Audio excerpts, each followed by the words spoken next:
Hi, welcome back to my channel. My name is Rachel, that is the R in the RK Stumblingbear, and I'm a reader and a writer.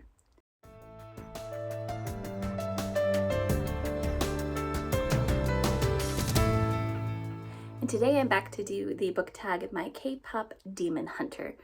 This is based off of an animated film that's on Netflix currently, and this original tag is by Margaret Prenard, who also happened to tag me. So once she tagged me, I had to go watch the movie first because I wanted to know what was going on. So this tag is going to be for 6 of the characters in this movie. And Margaret has done something interesting. She has done a positive path and a negative path. And whoever's doing the tag can choose either one to follow.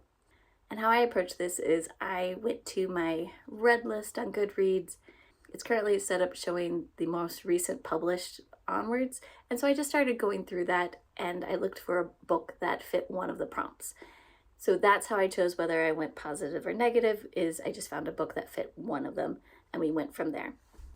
All right, so getting into the questions. The first one is Rumi. Rumi is the kind of lead vocalist of this 3-person K-pop band called Huntrix. And I'm going to tell you what the 2 prompts are, then I'm going to tell you the book and which prompt I followed. So for the positive path, a book that gives you permission to be yourself. And for the negative path, a book that shows what shame can destroy. And I went more on the positive path with Somewhere Beyond the Sea by T.J. Klune, especially when you look at the character of David. David completely embraces who he is. He is an actor. And he's not afraid to just be himself, no matter what the situation. And he hasn't had an easy life, but he has realized that that is his superpower, is being himself. Either people are going to love him or they're not, and it doesn't matter because he knows that he is true to who he is. So for this first one, Somewhere Beyond the Sea by T.J. Klune is my choice for the positive path. Number 2, Mira, and the positive path option, a book with a trusted found family, or your negative option, a book with a black sheep protagonist. And for this, I also went positive, The Teller of Small Fortunes by Julie Leong. And this is just a sweet, cozy fantasy where our main character is traveling. She's a seer, but she doesn't want to use the greater seer powers that she has. And she inadvertently tells what she thinks is a small fortune to somebody and ends up that it's actually more complicated. And along the way in the journey, she finds a found family that she can very much trust. And it's very sweet. Prompt number 3, Zoe.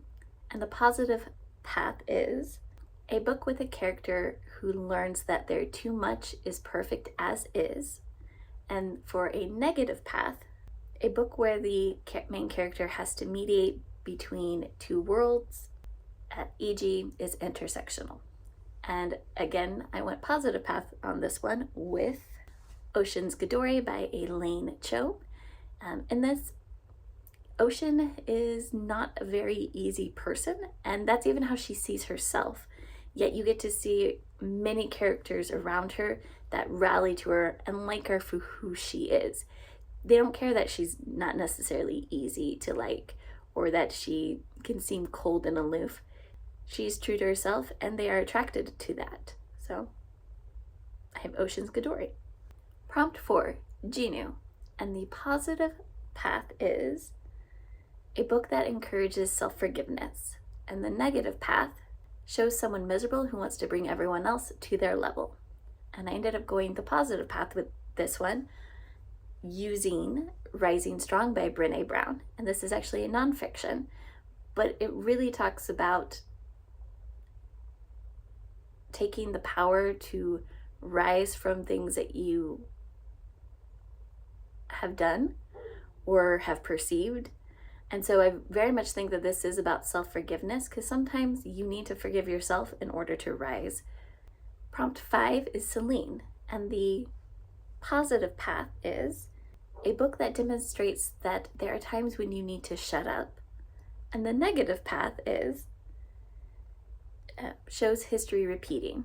And this one I ended up going the negative path by using Countess by Suzanne Palumbo, because in this book we get to see a betrayal that happens at the beginning is repeated at the end. So sorry, minor spoilers, but I'm not telling you how that is entailed. But definitely we have a repetition of history happening. And prompt number 6, Bobby. And the positive path is a book that has a lovable cheerleader who is well-rounded. And that's not as a cheerleader with pom-poms, that's a cheerleader as someone who really supports and loves the main characters or character and, you know, cheers them onward. Or the negative path has a character that is being impersonated. And this time I went negative as well. A Drop of Corruption by Robert Jackson Bennett. And so, minor spoiler, this starts off with somebody is murdered and is disappeared out of a locked room, and we find pretty quickly that that person was impersonated. So sorry, minor spoiler there, but this fits. And so who am I going to tag for this? I am going to tag Penny at the Paperback Cat because I think that she would have a fun time with this. I am also going to tag Reads with Dr. B, Vanessa, because I think that she would also have a really fun time with this. I think Coffee Over Apples would have fun with this. And I think I'm going to also tag Tangible Reads because I know that she enjoys doing a variety of book tags. So those are who I'm tagging. Hopefully that they will do that. And if you guys do, tag me so I can come watch your videos, and also tag Margaret because she likes getting to see people do these tag videos as well. But again, speaking of Margaret, on August, I said the right month this time, Wednesday the 13th, I will be on Margaret's channel talking about The Year Without Sunshine and how it has inspired me to act politically, activism, all of that. So please join us. It's going to be 5 p.m. my time, and I'm in Central. I think it's 3 p.m. Pacific, which is her time. So we would love to see you. Margaret's going to be doing interviews all of August. She's calling it Agitation August. Please come watch her interviews. They're always a lot of fun when she does them. But yeah, thank you and have a great day.